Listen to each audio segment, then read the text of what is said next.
Olá! Sejam muito bem-vindos! Hoje a gente vai explorar uma ideia que é, no mínimo, fascinante. Aqueles laços invisíveis que a nossa mente cria a cada segundo. Vamos juntos descobrir como é que os nossos pensamentos constroem pontes ou correntes? E o mais importante de tudo, como a gente pode alcançar uma verdadeira libertação interior. Ok, vamos começar com uma pergunta que mexe com a gente.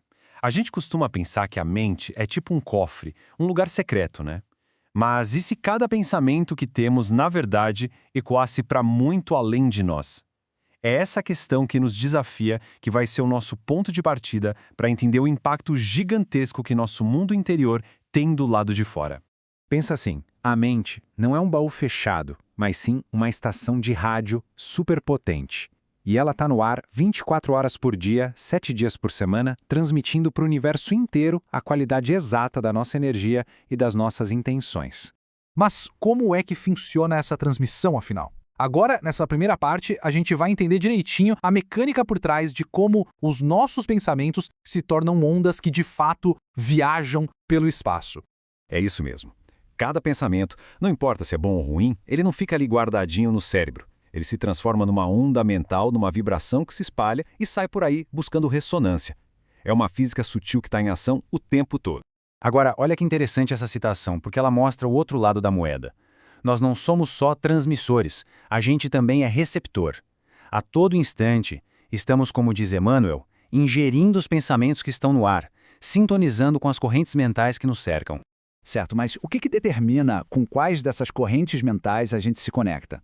A resposta para isso está numa lei universal, uma lei fundamental que a gente vai explorar agora, a lei da afinidade. A sintonia, gente, é a chave de tudo. Funciona como um imã, de verdade. Nossos pensamentos, carregados com as nossas emoções e intenções, saem em busca de outras mentes que vibram na mesma faixa. E essa conexão pode acontecer com pessoas que estão aqui do nosso lado ou com consciências que já estão no plano espiritual, muitas vezes ligadas a nós por laços que atravessam vidas. E as consequências dessa lei são muito diretas, muito claras. Se a gente cultiva pensamentos elevados, de otimismo, de bondade, a gente atrai companhias espirituais dessa mesma natureza e o nosso pensamento volta para a gente ainda mais fortalecido. Agora, o contrário também é verdade. Se insistirmos em pensamentos de raiva, de inveja, de pessimismo, bom, aí abrimos a porta para influências que se alimentam exatamente dessa energia. Então, o ponto crucial é este: a responsabilidade é nossa. Cada um de nós é o curador do próprio ambiente espiritual. Nossos pensamentos são como convites que a gente envia para o universo. E a lei da afinidade, ela garante que esses convites sempre serão respondidos. Mas o que acontece quando essa sintonia com energias negativas se torna uma coisa constante, profunda? É aí que a conexão pode se transformar numa corrente. Vamos entender como isso acontece. A palavra-chave aqui é persistentes. Não estamos falando de um pensamento ruim e isolado. Estamos falando de um padrão mental, um vício. Quando a gente se fixa na mágoa, na vingança, na autodepreciação, a gente cria uma brecha no nosso campo de energia. E esses padrões repetitivos, que muitas vezes são ecos de feridas de outras vidas, são a porta de entrada para influências bem mais profundas. A obsessão, de acordo com a definição das fontes, é exatamente isso: uma ação contínua e mal intencionada. É um processo que só se instala porque encontra ressonância, ou seja, quando a sintonia com o negativo vira um hábito. E como a gente pode identificar essa influência? Olha, os sinais são variados e, claro, precisam ser analisados com muito cuidado. Mas a lista inclui coisas como pesadelos recorrentes, uma indução a vícios, mudanças bruscas de comportamento, tipo uma agressividade que não é da pessoa, sabe? Ok, já entendemos o problema. Mas e a solução? Como é que a gente quebra esses laços? A resposta não está do lado de fora. Ela está dentro de nós. E a grande ferramenta para isso se chama autoconhecimento. Essa frase que estava lá, inscrita no oráculo de Delfos na Grécia Antiga, ela nos mostra que essa busca por se conhecer é uma sabedoria milenar. É o caminho para a gente entender não só quem a gente é, mas também as leis que governam nossas conexões com todo o universo. E este é um dos conceitos mais libertadores que existem. As influências externas que a gente atrai, mesmo as negativas, elas funcionam como um espelho.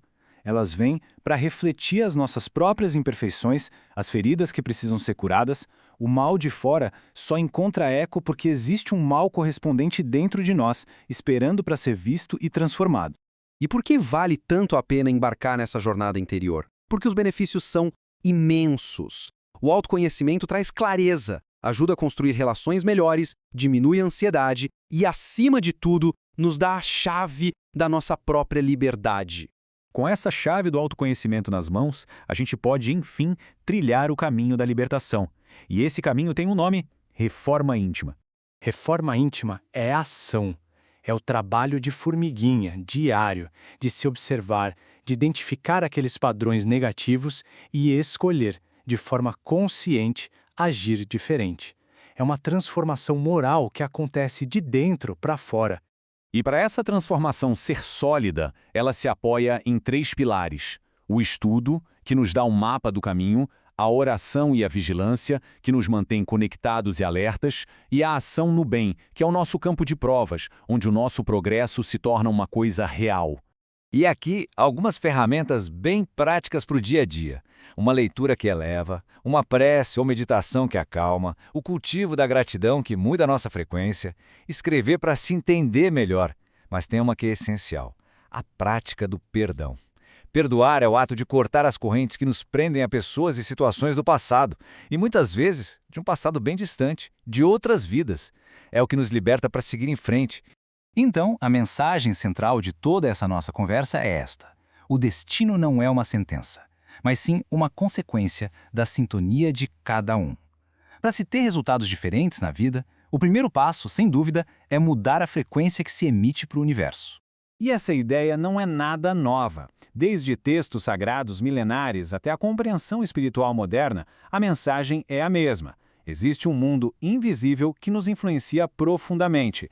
E a chave para navegar nesse mundo está dentro de nós, no nosso estado interior. E para a gente terminar, fica essa reflexão. Se a qualidade dos nossos pensamentos atrai companhias de mesma vibração, vale muito a pena parar um pouco e ponderar. Com base no que se tem pensado hoje, que tipo de companhia está sendo atraída neste exato momento? A resposta pode ser o primeiro passo para uma grande libertação.